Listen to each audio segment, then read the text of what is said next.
c'est le trophée Les Insolites du droit, qui va être remis par le professeur Vincent Correa, professeur agrégé de droit à l'université Paris-Sud, et est récompensé Geoffrey Bruno, maître de conférence à l'université de Reims.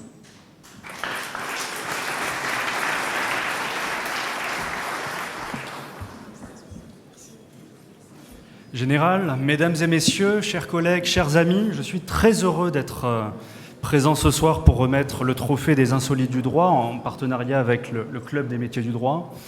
Je vais être bref, ce qui est en général très mauvais signe quand un universitaire dit cela. Je vais être bref parce que le bon côté du juriste, c'est qu'il respecte les règles. Le mauvais côté, c'est qu'on n'est parfois pas toujours forcément, je dirais, originaux. Et c'est la raison pour laquelle j'ai eu grand plaisir à présider ce jury consacré aux Insolites du droit, qui vise tout simplement à récompenser les travaux sérieux sur des sujets qui ne sont pas toujours abordés par la discipline juridique.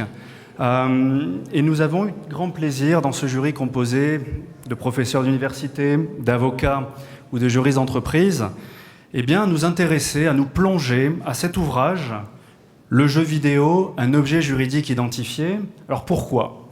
Pour plusieurs raisons. La première raison, à titre très personnel, j'ai toujours grandi avec des parents me disant « Étudie, les jeux vidéo, ça ne sert à rien ».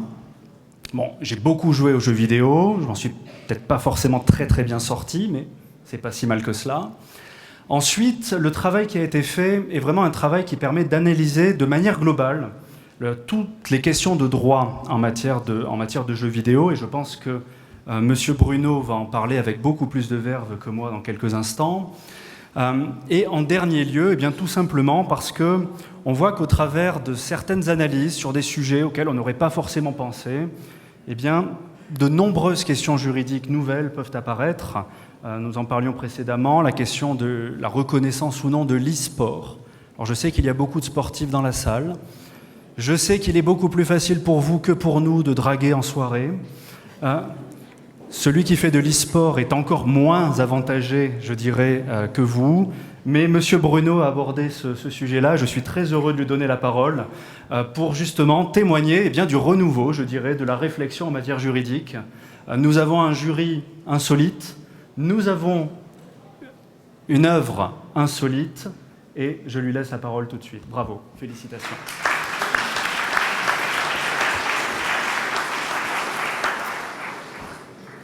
Je remercie vivement le Cercle K2, le Club des métiers du droit pour ce trophée, qui était une véritable surprise, je vous l'avoue.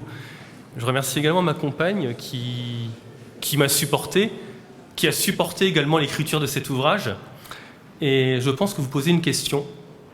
Droit et jeux vidéo, quelle idée ? Et vous allez voir, c'est d'une banalité affligeante, en réalité.